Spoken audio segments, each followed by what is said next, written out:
Hello student, तो कैसे हैं आप सभी। पिछली वीडियो में हमने कुछ एमसीक्यू क्वेश्चन किए थे जो हमने राष्ट्रपति से जुड़े हुए कुछ सवालों के जवाब ढूंढे थे। आज की जो वीडियो है हमारी, उस वीडियो में हम बात करेंगे भारतीय संविधान से संबंधित महत्वपूर्ण प्रश्न की। ठीक है, तो जितने भी क्वेश्चन बनेंगे एमसीक्यू के वो आपकी स्क्रीन पे हैं। चलिए फिर स्टार्ट करते हैं।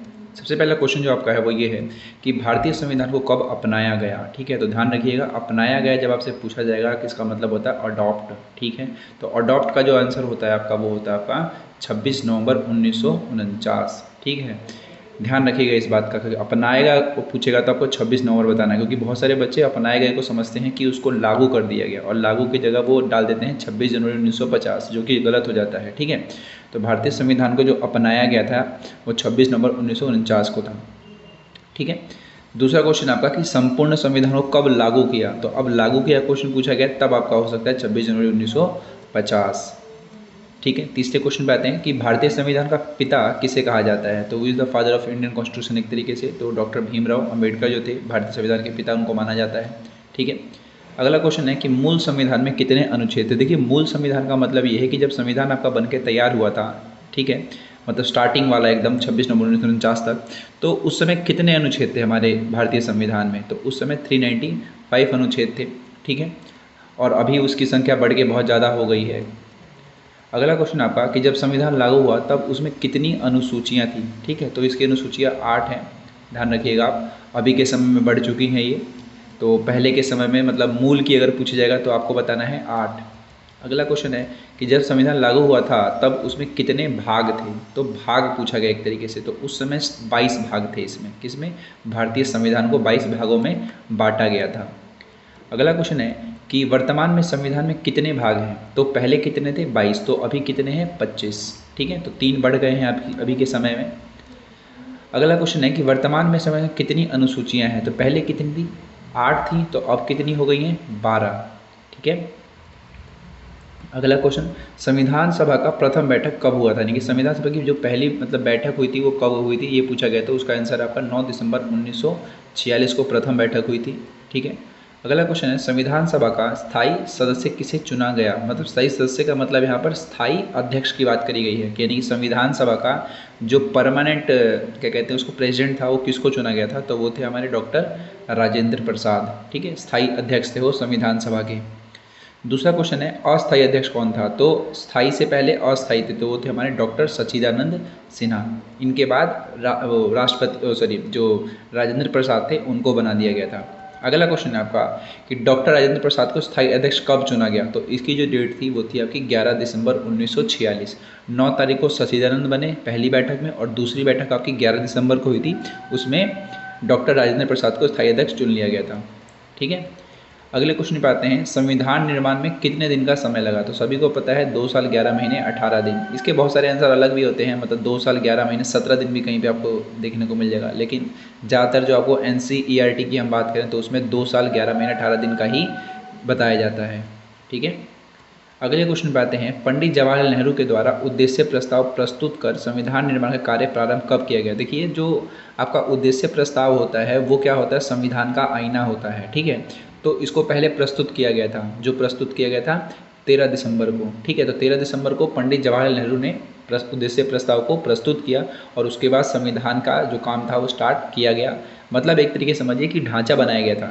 मतलब अगर आपके पास किताब होगी, उस किताब में सबसे पहले होता है ना प्रस्तावना वाला पेज होता है, तो वैसा ही प्रस्ताव प्रस्तुत किया, फिर उसके बाद संविधान को हमने बनाया, हमने यानी संविधान सभा के मेंबर्स ने। अगला क्वेश्चन आपका संविधान सभा में प्रारूप समिति के अध्यक्ष कौन थे। ठीक है, तो ड्राफ्टिंग कमेटी की बात करी गई यहाँ पे, तो डॉक्टर भीमराव अंबेडकर जो थे वो प्रारूप समिति के अध्यक्ष थे। प्रारूप समिति को मसौदा भी कहा जाता है।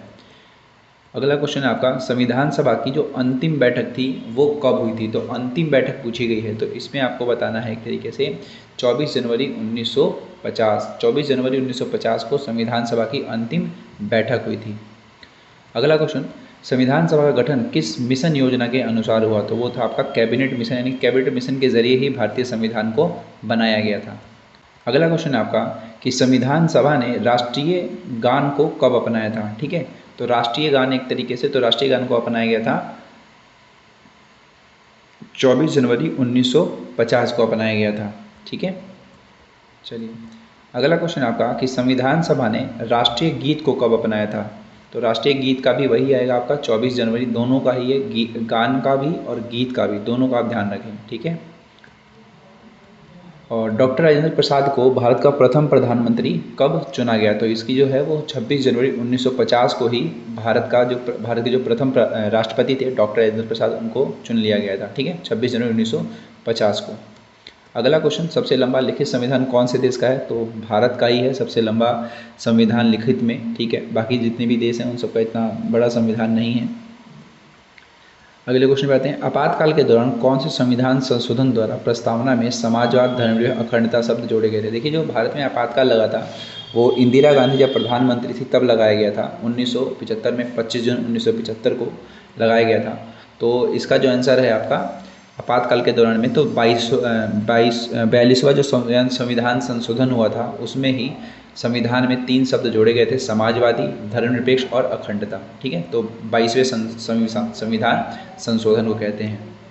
अगला क्वेश्चन है कि 22वें संविधान संशोधन 1976 को किस नाम से जाना जाता है? तो इसको मिनी संविधान के नाम से जानते हैं, ठीक है, ध्यान रखिएगा ये बात। अगला क्वेश्चन है आपका, संविधान सभा का उपाध्यक्ष के रूप में किसे चुना गया? उपाध्यक्ष पूछा गया एक तरीके से, तो इसका जो उपाध्यक्ष थे आपके वो थे आपके पंडित जवाहरलाल नेहरू। अगले क्वेश्चन पे आते हैं, संविधान सभा में मसौदा समिति के अध्यक्ष कौन थे? तो आपको मैंने पहले ही बताया था, मसौदा समिति यानी कि वही ड्राफ्टिंग कमेटी की बात करी गई है, तो आपका वो है डॉक्टर भीमराव अंबेडकर। अगला क्वेश्चन है आपका कि भारत में प्रथम आम चुनाव कब आयोजित किए गए थे? तो 1951, 52, 53, 54, तो इसकी डेट जो है वो 52 है। हालांकि स्टार्ट 51 से 52 के बीच में हुआ था, लेकिन आपको 52 बताना है अगर एक डेट पूछेगा तब। अगला है, कौन बम्बई प्रेसिडेंसी से संविधान सभा के लिए चुना गया था? तो बम्बई से चुने गए थे डॉक्टर भीमराव अंबेडकर। मतलब देखिए क्या होता है कि संविधान सभा के लिए जब मेंबर चुने गए थे तो अलग अलग क्षेत्रों से चुने गए थे, यानी कि 10 लाख में एक व्यक्ति को चुना, मतलब रेशियो था वो 10 लाख रेशियो 1, ठीक है। तो वैसे ही बम्बई प्रेसिडेंसी से कौन चुने गए थे? डॉक्टर भीमराव अंबेडकर। अगला क्वेश्चन आपका कि डॉक्टर भीमराव अंबेडकर का जन्म कहाँ हुआ था? तो इनका जो जन्म हुआ था वो इंदौर में हुआ था, जो कि मध्य प्रदेश में है, ठीक है। और अगला क्वेश्चन आपका कि भारतीय संविधान का अभिभावक कौन है? अभिभावक एक तरीके से पेरेंट्स को कहा जाता है, तो यहाँ पर जो है वो आपका उच्चतम न्यायालय यानी कि सुप्रीम कोर्ट को भारतीय संविधान का अभिभावक कहा जाता है। अगला क्वेश्चन है कि भारतीय संविधान का मसौदा किस दिन पूरा कर लिया गया था, यानी कि संविधान आपका बन के कब तैयार हो गया था? तो 26 नवंबर 1949 को आपका जो संविधान था वो बन के तैयार हो गया था। तो मसौदा वर्ड से आप कन्फ्यूज ना होएं, ठीक है। अगला है कि भारत के सुप्रीम कोर्ट का गठन किसके द्वारा हुआ था? तो सुप्रीम कोर्ट का जो आपका गठन हुआ था वो संविधान के द्वारा ही हुआ था, यानी कि जो भारतीय संविधान है उसके ज़रिए ही हमने सुप्रीम कोर्ट का गठन किया था। अगला क्वेश्चन आपका कि भारतीय संविधान कौन से सभा द्वारा तैयार किया गया? तो भारतीय संविधान को बनाया किसने? तो नॉर्मल सी बात है, संविधान सभा ने इसको बनाया था, ठीक है।